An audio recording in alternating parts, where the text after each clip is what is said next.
मध्ये sir Sambhaji महाराजांसंदर्भात post संदर्भात तुम्ही आदेश दिलेले आहेत, काय नेमके आपलं? ज्या प्रकारे विकिपीडियावर छत्रपती संभाजी राजेंच्याबद्दल आक्षेपार्ह लिखाण केलं गेलेलं आहे, या संदर्भात महाराष्ट्राचे सायबर विभागाचे जे प्रमुख आहेत IG सायबर यांना मी सांगितलं आहे की त्यांनी तात्काळ विकिपीडिया किंवा त्याची संबंधित जी यंत्रणा आहे त्यांच्याशी बोलणी करावी आणि त्यांना ते हटवून देण्याकरता त्या ठिकाणी सांगावं. जी काही प्रक्रिया त्याकरता करावी लागते ती प्रक्रिया करावी, पण अशा प्रकारचं आक्षेपार्ह लिखाण हे ओपन सोर्सवर अशा पद्धतीनं राहणं हे अतिशय चुकीचं आहे. त्यामुळे ते तिथनं निघालं पाहिजे. या दृष्टीने सगळी कारवाई करण्याचे आदेश दिलेले आहेत. सर, पण असं होतं की विकिपीडियावर नॉर्मली कोणी पण एडिट करू शकतं आणि ते टाकू शकतं, तर या संदर्भात काही ऐतिहासिक ज्या गोष्टी असेल त्या संदर्भात काही सूचना वगैरे कराव्या? बघा, आपल्याला ही कल्पना आहे की विकिपीडिया हे काही भारतातनं संचालित होत नाही. हा एक ओपन सोर्स प्लॅटफॉर्म आहे, त्याचे काही नियम आहेत. त्या नियमानुसार त्याच्यामध्ये कोण लिहू शकतं याचं एडिटोरियल राईट्स काही लोकांना असतात. त्यामुळे अशा प्रकारे आपल्याला निश्चितपणे त्यांना हे सांगता येईल की ज्या ऐतिहासिक गोष्टी आहेत त्या गोष्टींचं असं तोडून मरोडून किंवा चुकीच्या पद्धतीनं लिहिणं हे योग्य नाही. या संदर्भात तुम्ही काहीतरी नियमावली तयार करा.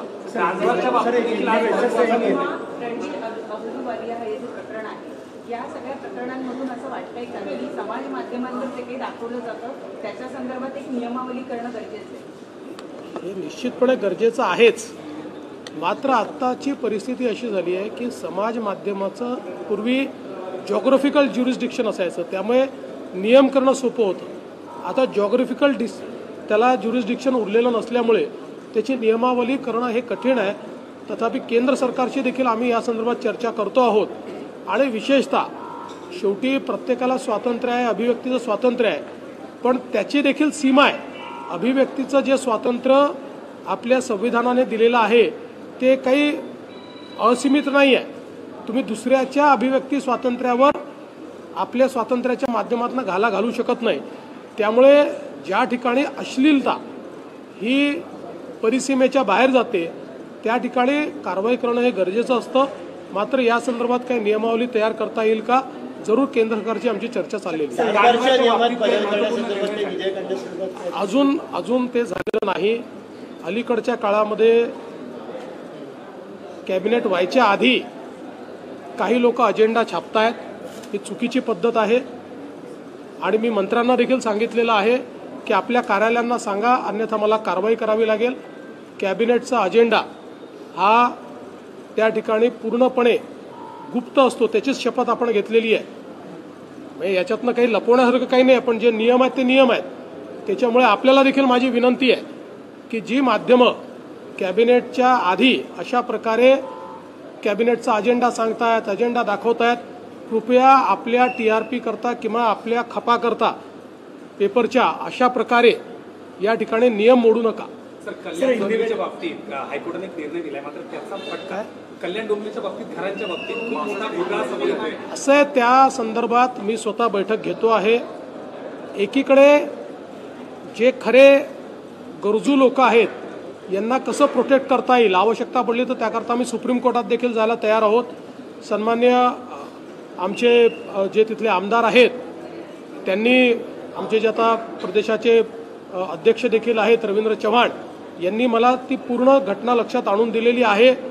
आणि या संदर्भात पोलिसांनाही मी सांगितलेलं आहे की ज्या बिल्डरने हा खोटेपणा केलेला आहे त्यांच्यावर कारवाई करा.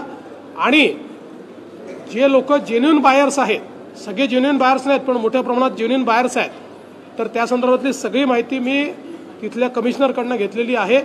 आवश्यकता पडली तर सुप्रीम कोर्टात जाऊन देखील त्याला कसं प्रोटेक्ट करता येईल, कारण आता यातल्या काही इमारती सरकारी जमिनीवर बांधल्या आहेत. त्यामुळे आता त्याला कसं काय नियमित करायचं हा प्रश्न आहे. जिथे काही नियम तोडून बांधलेला आहे तिथे आपल्याला नियमाचं प्रशमन करून त्या ठिकाणी मान्यता देता येईल, या संदर्भात आम्ही लक्ष घालतो.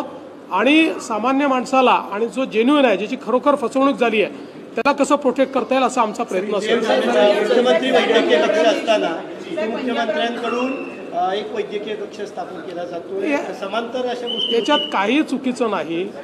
मी देखील उपमुख्यमंत्री असताना एक वैद्यकीय कक्ष चालवायचो. वैद्यकीय कक्ष याकरता आपण चालवतो की त्यातनं काही कोऑर्डिनेशन करता आलं पाहिजे. मुख्यमंत्री असेल, उपमुख्यमंत्री असेल, यांच्याकडे केसेस येत असतात. त्यामुळे उपमुख्यमंत्री यांनी जर वैद्यकीय कक्ष सुरू केला असेल त्यात काही गैर नाही. विकिपीडिया पे छत्रपति संभाजी महाराज के खिलाफ जिस प्रकार की बातें लिखी गई है, इसका हम निषेध करते, इसकी भर्त्सना करते. और हमने हमारे जो साइबर विभाग के प्रमुख है, जो आईजी साइबर है, इनको ये कहा है कि वो विकिपीडिया से बात करें और जो भी यंत्रणा इसको संचालित करती है उनसे बात करके ये सारी चीजें विकिपीडिया से निकले, जो गलत है, जो झूठी चीजें वो निकले और सही चीजें उसके ऊपर आए, इस प्रकार का प्रयास करें, ऐसा आदेश दिया.